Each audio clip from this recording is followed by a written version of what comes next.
அண்ணன் உரிமையோட ஒரு தம்பியை கண்டிக்கிறாப்புல. ஏன்னா முன்னாடி வந்தவன், முன்னாடி களத்தில் நின்னவன், அது எப்படிப்பட்ட களத்தில் நின்ன, எந்த நேரத்தில் நின்னவன், இப்படி நம்ம சமூகம் இருந்திருக்கடா அப்படின்னு கொண்டு வச்சா இன்னைக்கு புதுசாக வரவங்கலாம் அதே பண்ணி இதாண்ட அரசியல் அப்படிங்கிறது அண்ணனுக்கே பாட்டு எடுக்கிறான். ஆனால் வீழ்த்த முடியாத ஒரு மனிதன் இருக்கிறான்னா அண்ணன் சீமான். ஏன்னா வேற எவனாக இருந்தாலும் அரசியல் விட்டு ஓடி போயிருப்பான். உங்களுக்கு தெரியும், நீங்கள் ஊடகத்தில் இருக்கிறீங்க.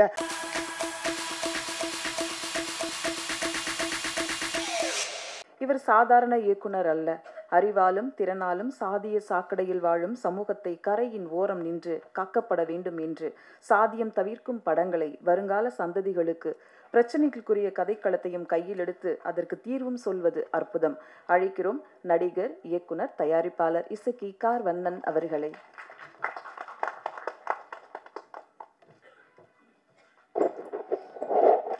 அனைவருக்கும் மாலை வணக்கம். எங்கள் குடியில் பெண்கள் முதலாம். உண்மையிலே எத்தனையோ பெண்கள் பற்றி படம் வந்திருக்கும், நீங்கள் எல்லாம் பார்த்துருப்பீங்க. அதில் பெண்களின் புரட்சி பெண்கள் கதையை நிறைய பார்த்துருப்பீங்க. அதில் இந்த படம் முதலாக இருக்கும்.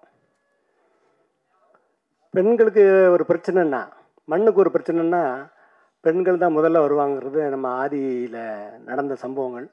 இன்னைக்கு தெரியும், உலகம் முழுதும் இராணுவத்தில் பெண்கள் இருக்கும். ஆனால் அதில் முதல் பெண்கள் இராணுவம் அமைத்தது தமிழர்கள். அதனால்தான் அந்த பெண்களை நாம் தெய்வமாக வச்சுருக்கிறோம். அதை சொல்லுவாங்க, அகம் சரியாக இருந்தால் புறம் சரியாக இருக்கும். நான் அகங்கிறது பெண்ணு, புறங்கிறது ஆண். அதனால தான் நம்ம பெண்களை ஊருக்கு நடுவில் தெய்வமாக அம்மனாக வச்சுருக்குறோம். அது அது மாதிரி ஆணை நம்ம ஊருக்கு வெளியில் வச்சுருப்போம். அப்போ ஊர் நல்லா இருக்கணும், அந்த உலகம் நல்லா இருக்கணும்னாக்க பெண்களை தான் நம்ம போற்றணும், பெண்களுடைய வலிமையை உலகத்துக்கு காட்டணும். அப்படிங்கிறது தான் இந்த கதை அவர் சொல்லியிருக்காரு. அது ரத்தமும் சதையமாக சொல்லியிருக்கிற ஒரு கதையும் கூட. எங்கள் ஊரில் ஒரு சாமி உண்டு, அவங்க நிறைய தெரியும், உங்களுக்கும் தெரிஞ்சிருக்கும். ஊருக்கு பெண்கள் தெய்வம் இருக்கும். உலகத்தில் வேறு எங்கேயும் கிடையாது. பெண்களை அடிமையாக தான் வச்சுருந்த சமூகம் தான் உலகம் முழுதும். பெண்களை தெய்வமாக்கி உயர்வாக வச்சுருந்த ஒரே சமூகம் தமிழ்குடி தான். ஆகையினால தான் நம்ம ஊருக்கு தெய்வம் வச்சுருக்கிறோம். வேறு எங்கேயும் நீங்கள் பாருங்கள் இருக்காது. அதில் எங்கள் ஊர் பக்கம்லாம் நிறைய தெய்வங்கள். அது ஆணவ கொலையால் கொல்லப்பட்டால் கூட நாங்கள் அந்த மனசாட்சி உறுத்ததுக்கு அப்புறம் அந்த பெண்ணை தெய்வமாக கும்பிடுவாங்க. ஒரு உதாரணத்துக்கு பேச்சியம்மை, அது ஆணவ கொலை செய்யப்பட்ட பெண்ணு, அதனால் அதை அவளை தெய்வமாக்கினாங்க. அதே மாதிரி இசக்கியம்மா, அது இசக்கியம்மா என்ன எப்படி தெரியும் இல்லையா, அவன் ஊரை பழி வாங்குறா, கை குழந்தையோட ஊரை பழி வாங்குறா. அவரை முதல்ல பழி வாங்கினது அது நம்ம சாதியை குறிப்பிட விரும்பல. ஆனாலும் இது தேவைப்படுது. ஏன்னா இங்கே எல்லாருமே அந்த சாதியை சுற்றி தான் அரசியல் சார்ந்து இருக்குது. அது ஒரு பார்ப்பனர். அதுக்கப்புறம் அவனுக்கு ஒரு கோயில், அதுக்கு என்ன பண்ணுறான், அவளை சாந்தப்படுத்தணும். உடனே அவனுக்கு ஒரு கோயில் கட்டுறாங்க. அந்த வழியில் தான் கண்ணகியும் கூட. அப்போ இங்கே எல்லாமே என்ன பண்ணுது, புரட்சியாக இருந்தது பூராமே பெண்கள். அது உலகத்தில் எங்கேயும் இல்லை, தமிழ்நாட்டில் மட்டும்தான் இருந்தது. இப்போ அந்த பெண்களை கொண்டாடுறோம்னா இழிவுபடுத்திருக்கிறானுங்க. எல்லாரும் இழிவுபடுத்திருக்கிறான். ஏன்னா நீ பெண்களை அப்படி வச்சிருந்தா, நீ பெண்களை எப்படி வச்சிருந்தா, பெண்களை உன் காலுக்களை வச்சிருந்தா, மயிர்களை வச்சிருந்தா, எல்லாம் இழிவுபடுத்திருக்கானுங்க. அதை இத்தனை ஆண்டு காலம் உயர்வுபடுத்துகிற ஒரே ஆளு அண்ணன் சீமான். அவன் தேடி தேடி தேடி தேடி அவர் வேர்களை தேடி ஒவ்வொரு பெண்களை கொண்டு இப்படி நம்ம சமூகம் இருந்திருக்கடா அப்படின்னு கொண்டு வச்சா இன்னைக்கு புதுசாக வரவங்கலாம் அதே பண்ணி இதாண்ட அரசியல் அப்படிங்கிறது அண்ணனுக்கே பாட்டு எடுக்கிறான். எப்பவுமே அண்ணன், நம்ம இந்த சினிமா தான் சொல்லணும், இருந்தாலும் அண்ணன் சினிமா தானே. அண்ணன் எங்கள் எல்லாத்தையுமே தம்பி மாதிரியே கடிந்து கொள்வார்கள். திராவிடன் வரும்போது பார்த்திங்கன்னா அண்ணன் நரம்பு புட்டைக்க எல்லாத்தையும் பேசுவாப்புல. தத்துவங்களை தாங்கி நிற்கிற தலைவன் இல்லையா. ஆனால் தம்பின்னு வரும்போது மட்டும், ஏய் ஏன்டா அவன் குறுக்கு மறுக்க ஓடிப்பிட்டு இருக்கான், அவன் சொல்லி வைடா அப்படின்னு சொல்கிற மாதிரி தான் நான் நினைக்கிறேன். அதுதான் அண்ணன் நினைப்பாப்புல. அண்ணன் உரிமையோட ஒரு தம்பியை கண்டிக்கிறாப்புல. ஏன்னா முன்னாடி வந்தவன், முன்னாடி களத்தில் நின்னவன், அது எப்படிப்பட்ட களத்தில் நின்ன, எந்த நேரத்தில் நின்னவன், வலியோடு பிறந்த அந்த ஒரு இரத்த பிளம்பில் பிறந்த ஒரு குழந்தை நாம் தமிழர் கட்சி, அதுக்கு தலைமை தாங்கி நிற்கிறாப்புல அண்ணன். அதனால் நம்ம அவரை எல்லோரும் பின்பற்றணும். அப்படிங்கிறதுனால தான் நானும், நமக்குள்ளே என்ன இருந்தாலும் சரி அண்ணனை தேடி தேடி போகிறது அதுதான் காரணம். அதனால் அண்ணன் எல்லாருமே சொல்லுவாங்க, ஆனால் வீழ்த்த முடியாத ஒரு மனிதன் இருக்கிறான்னா அண்ணன் சீமான். ஏன்னா வேறு எவனாக இருந்தாலும் அரசியல் விட்டு ஓடி போயிருப்பான். உங்களுக்கு தெரியும், நீங்கள் ஊடகத்தில் இருக்கிறீங்க எல்லோரும். ஏன்னா அவ்வளோ வீச்சு, கல்லும் சொல்லும் அவ்வளோ வீச்சு. எதையும் சேட்டை பண்ணாத மாதிரி ஒரு மனிதன் அது அண்ணன் சீமான் தான். யாருன்னா இருந்தாக்கி ஐயோ தமிழ் தேசமாக ஒன்று இந்த திராவிட தேசத்துக்கு கூட போயிட்டு அவங்ககிட்ட போய் கை கட்டி நின்றுப்பாப்புல, நிற்கவே இல்லை. ஆகையினால் அவன் வீழ்த்த முடியாமல் இருக்கிறான். அவனை அண்ணனும் தம்பிகளுமாக அவனை தாங்கி பிடித்து கொண்டிருக்கிறார்கள். இது அந்த மாதிரி ஒரு புரட்சிகரமான ஒரு கதை தான் அந்த ஆட்டி. இந்த ஆட்டிங்கிறது நம்ம எனக்கு இந்த முதல்ல இந்த பேர் எல்லாத்துக்கும் கொண்டு போய் சேர்க்க வேண்டியிருக்குது. நம்ம என்ன ஒரு பெண் ஆட்டினா தலைவி, பெண் தலைவி. உடனே இவன் சொல்கிறாங்க அவன் ஆணுக்கு அடிமையான உஞ்சாதி அப்படின்ட்டான். பாருங்கள் எவ்வளோ உயர்வாக வச்சுருக்கிறான். பெண் ஆட்டி, பெண் தலைவி. ஆட்டிங்கிறது தலைவி, அதுதான் ஆட்சின்னு ஆட்சின்னு அப்படி நம்ம எல்லாம் அப்படியே பண்ணுறோம். அப்படிப்பட்ட ஒரு பெண்களை தாங்கி நின்ற ஒரு சமூகம், அந்த சமூகத்துக்காக அந்த ஒரு படம். அப்புறம் இங்கே இந்த மாதிரி படங்கள்லாம் இப்போ எல்லாரும் பேசிக்கிட்டு இருந்தாங்க. அவங்களுக்கு எல்லாருக்கும் இந்த மாதிரி படம் வர்றதில்லை, அதுக்கு வாய்ப்பு கொடுக்குறதில்லன்னு. வாய்ப்பு கொடுத்து அந்த ப்ரொடியூசருக்கு ரோட்டில் போய் நிற்கிறதுக்கா? இங்கே ஒரு செவர் இருக்குது தெரியுமா? ஒரு செவர் இருக்குது. என்ன செவர்? ரெட் ஜெயின் ஒரு செவர் வச்சுட்டு இருக்குது. அந்த செவரு அத்தனை சின்ன படங்களையும் காவு வாங்குது. இன்னைக்கு இந்த தயாரிப்பாளர் சங்கம்னு ஒன்று இருக்குது. இது கேட்க முடியுமா?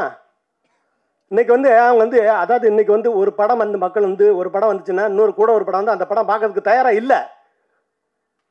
அப்போ என்ன பண்ண இந்த மாதிரி படங்கள்லாம் எல்லாரும் இந்த திருவிழா நாட்கள், இந்த பண்டிகை நாட்கள், அது தொடர்ந்து விடுமுறை வர நாட்களில் தான் அந்த படத்தை வெளியிடணும். ஆனால் அன்னைக்கு தான் என்ன பண்ணியிருக்கிறான் உஷாரா, அன்னைக்கு தான் அவ்வளோ அந்த பெரிய பெரிய படங்கள் எடுத்துட்டு 1000 தேட்டருக்குன்னா 1000 தேட்டரும் பிடிச்சி வச்சிடறான்.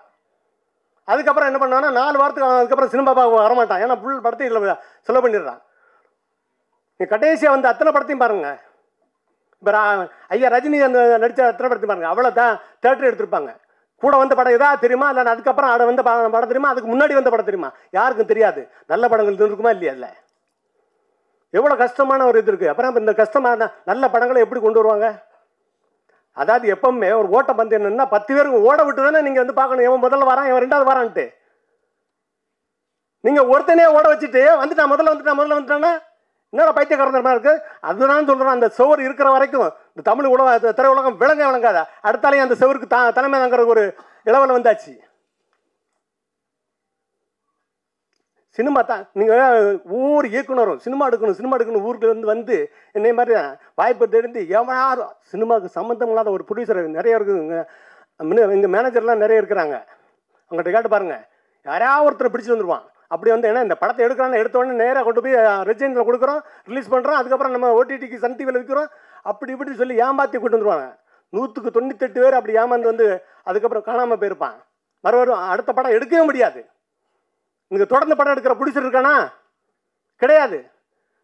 மேனேஜர் எடுக்கிறாங்க. அது கூட இப்போ அதுதான் இப்போ இந்த கடைசி கட்டத்தில் நிற்குது. மேனேஜர்ஸ் எல்லாம் நான் மேனேஜர்ஸ் முதல்ல தயாரிப்பாளர் ஆகக்கூடான்னு சொல்லலை. ஆனால் இவங்க என்ன பண்ணுறாங்க, அந்த ஹீரோ தாஜா பண்ணி நீ 10 கோடி வாங்கிட்டு இருக்கியா, நீ 20 கோடி உனக்கு சம்பளம், நீ கால் ஷீட் கொடுங்கன்னு அவன்கிட்ட தாஜா பேசி வாங்கிட்டு அடுத்தால போய் ஃபைனான்ஸ் அந்த ஹீரோவை காட்டி படம் வாங்குறாப்புல. அப்படி எத்தனை படம் நிற்குது. இந்த ராம் பிரபு இங்கே இருக்கிறாரு, அவர் சினிமாவில் அவ்வளோ மேனேஜராக இருந்தார், அவருக்கு தெரியும். அப்படி எத்தனை படம் நிற்குது இந்த ஃபைனான்ஸ் வாங்கிட்டு. இன்றைக்கி ஃபைனான்ஸ் என்ன கடைசியில் ஆகிப்போச்சு, பெரிய ஹீரோவுக்கு ஃபைனான்ஸ் கொடுக்க முடியாது அப்படின்னு சிண்டிகேட் போடுற அளவுக்கு ஆகிப்போச்சு. அப்போ இந்த தமிழ் திரையுலகம் எங்கே இருக்கும்? ஆந்திரா பாருங்கள், எல்லா இடத்துலையும் நல்லா இருக்குது. ஆந்திராவில் தயாரிப்பாளர் சினிமா இருக்குது, கர்நாடகாவில் தயாரிப்பாளர் சினிமா இருக்குது, கேரளாவில் இருக்குது, ஹிந்தியில் இருக்குது. அப்போ இங்கே நீங்கள் என்ன பண்ணுறீங்க? இங்கே தேட்டரை பூரா ஆக்கிரமிச்சு வச்சு படத்தை எடுத்து ஓட விட்டுட்டு இருக்கீங்க. அது ஏன்னா ஏதாவது உங்களுக்கு அந்த படங்கள் போனதுக்கப்புறம் இந்த இன்றைக்கி இருக்கிற பெரிய ஹீரோ படம்னா கூட நீங்கள் சொல்லுங்கள், ஒரு வாரம் கழித்து அந்த படமோட பேரை உங்களுக்கு ஞாபகம் இருக்காது. இதெல்லாம் சங்கம் வச்சுருக்கிறாங்க, ஒருத்தரும் கேட்குறதில்ல. எல்லோரும் அன்றாட வாழ்க்கை அவங்களுக்கு கிடைச்சா போதும் அப்படின்ட்டு அவங்க வாழ்ந்துட்டு இருக்கிறாங்க. ஆனால் ஒன்று இயற்கை மாற்றத்தை வரும் 2026. அதை அந்த நம்பிக்கையோடு தான் காத்துட்ருக்கோம். ஆனாலும் நமக்கு என்ன இருக்குது, எனக்கு என்ன ஆனாலும் எல்லோரும் எனக்கு இன்னைக்கு கூட அந்த வேல்ராஜ் அவர் கேமராமேன் கேட்டார் என்கிட்ட, ஐயா சார் நீங்கள் என்ன பண்ணுறீங்க, தொடர்ந்து படம் எங்கிருந்து வருது, தொடர்ந்து படம் எடுத்துகிட்டு இருக்கீங்க அப்படின்னு. நான் படம் எடுக்க தான் வந்தேன். நான் ஒரு இடத்துல போய் அசிஸ்டன்ட் டைரக்டராக போயிட்டு நின்னேன். நான் அதுக்கப்புறம் மாதிரி எனக்கு அதுக்கப்புறம் நான் இன்னைக்கு ஒவ்வொரு அசிஸ்டன்ட் இன்றைக்கி படம் எடுக்காமலே அசிஸ்டன்ட் டைரக்டராகவே இருந்து போனவன் நிறைய இருக்கிறான். அந்த வேதனை இப்போ அந்த உச்சக்கட்ட வேதனை அதுதான். கல்யாணம் பண்ண முடியாமல் எத்தனை இயக்குநர்கள் இருக்கிறான், படம் எடுத்தால் கல்யாணம் பண்ண முடியும் அப்படின்னு வாய்ப்பு இல்லாமல் இருக்கிறாங்க. இப்போ அப்படி ஒரு இக்கட்டான ஒரு சூழ்நிலையில் இருக்கும்போது எனக்கு அந்த வாய்ப்பு கிடைச்சதுனால நான் என்ன பண்ணுறேன், தொடர்ந்து படம் எடுக்கிறேன். ஏன்னா நான் படம் எடுக்க தான் ஊர்லேருந்து வந்தேன். நான் எங்கே போனாலும் பாம்பே எங்கே போனாலும் சரி படம் எடுக்க தான் வந்தேன். நான் படம் எடுத்தேன். அதுக்கப்புறம் என்னை 2009 என்னுடைய இனம் செத்து கிடக்கும்போது ஒரு வலி தாங்க முடியாமல், யாரா என்னடா ஒருத்தன் இல்லையே அது கேட்க ஒரு நாதி இல்லையாடா அப்படின்னு சொல்லிட்டு. ஏன்னா டிவியில் கூட போட விட மாட்டேன்டான். ஒன்றும் போடலை. டைம்ஸ் நவ் சேனலில் மட்டும் தான் போட்டிருக்கான். டைம்ஸ் அதில் பார்த்து வேதனைப்பட்டு, அதுக்கப்புறம் நானும் ஒருத்தர் என்னுடைய மேனேஜர், சினிமா மேனேஜர், நான் வந்து அதே நேரம் அதே இடம் படம் எடுத்துகிட்டு இருக்கிறேன். அந்த மேனேஜர் அவர் தான் அஜித் ரசிகர் மன்ற தலைவராக இருந்தாவில் ராஜா, அவர் அண்ணன் வீட்டுக்கு அனுப்பியிருந்தேன்.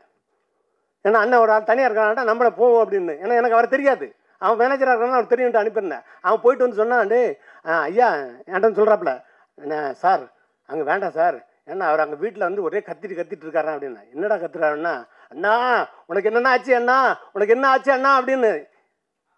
2009 மே 17 அந்த தேதி அது. அப்போ இப்படிலாம் நம்ம இருக்கிற அந்த அதனால் அந்த திசை மாதிரி மறுபடியும் அங்கே போய் அண்ணன் கூட ஒரு பயணித்தேன். இப்போவும் பயணிக்கிற அது வேறு விஷயம். இப்போ எங்களால் வெளியில் ஏற எங்கேயும் போக முடியாது.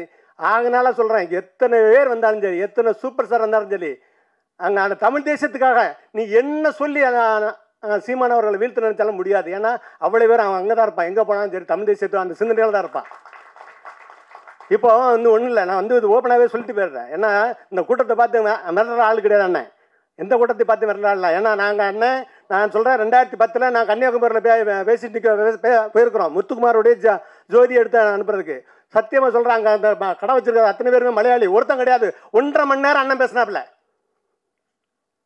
இந்த இனத்துக்காக 1.5 மணி நேரம் பேசினாப்புல. அப்படிப்பட்ட வேண்டாம் இந்த கூட்டத்தை வாட்டி மிரட்டினெல்லாம் போயிட மாட்டான் அப்படிங்கிறத நான் சொல்ல வரேன். ஏன்னா அவன் ஒரு கொள்கை தலைவர்னு ஒரு ஆளை பிடிச்சி அடித்தான். கொள்கை தலைவர்னு ஒருத்தர் கூப்பிட்டு வந்து அடித்தாப்புல. அப்போ அண்ணன் மட்டும் இல்லை, நம்ம சாட்ட திருமணம் ஓட அடித்தான். ஓட அடித்த உடனே என்ன பண்ணிட்டான் திரும்ப டக்குன்னு, அதாவது உங்களுக்கெல்லாம் தெரிஞ்சிருக்கும், ஐயா ரஜினிகாந்த் அவர்கள் ஒரு படம் எடுத்தார், பாபா படம் எடுத்த உடனே பாமக என்னெல்லாம் பண்ணிச்சுன்னு உங்களுக்கு தெரியும். அந்த ரீலெல்லாம் வயலுக்குள்ளே ஓட விட்டுறாங்க. அதுக்கப்புறம் அவர் என்ன நினச்சாங்கன்னு தெரியுமா, சினிமாவில் வந்து அவர் நிஜமாவே இது வந்து நடந்தது எல்லாருக்கும் தெரியும், நீங்கள் பத்திரிகையாளர் இருக்கிறீங்க. இப்போ வந்து இனிமேல் சினிமாவில் இப்போ நம்ம என்ன பண்ணுறது அப்படின்னு அவர் கொஞ்சம் பயந்துட்டார். பயந்த உடனே எல்லாரும் போய் சொல்லியிருக்காங்க, நீ வந்து சிவாஜி கணேசன் வீட்டில் போய் அவங்க ஃபிலிமில் அவங்க கம்பெனி பேரில் அந்த படத்தை தயாரிங்க அப்படின்னு சொல்லியிருக்காங்க. அடுத்த படம் அவர் சிவாஜி ஃபிலிம்ஸில் நடித்தார்.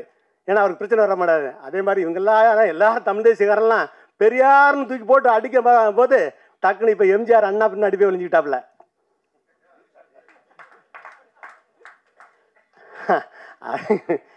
அப்போ தான் அது வடிவேல் சொன்ன மாதிரி தான் இருக்குது, நீ எங்கே போனால் விட மாட்டேன்டா அப்படின்னு. அதனால அவன் மூத்தவன், அவன் தத்துவமாக நிற்கிறான். நீ தலைவர்கள் பின்னாடி நிற்கிற, அவன் தத்துவத்துக்கு பின்னாடி நிற்கிறான். அதை யோசித்து தான் எல்லாம் நடந்துக்கிறது நல்லது. ஏன்னா நீங்கள் வந்து கூட்டங்கள் எதையுமே தீர்மானிச்சிடாது. சரி, நம்ம சினிமா பற்றி தான் பேசணும், என் அண்ணன் பேசுவாப்புல. அதனால் இதோடு முடித்துக்கிறேன். இந்த படம் வந்து உறுதியாக தமிழ் இனத்துக்கான படம், தமிழ் பெண் இனத்துக்கான படம், தமிழர்களை பெருமைப்படுத்துவதற்கான படம். நான் கிட்டுவை பற்றி மற்ற டெக்னீஷியனை பற்றிலாம் இந்த படத்தினுடைய ரிலீஸ்க்கு அப்புறம் பேசலாம்னு இருக்கிறேன். மற்றபடி யாரும் தவறாக எடுத்துக்கொள்ள வேண்டாம். நன்றி, வணக்கம்.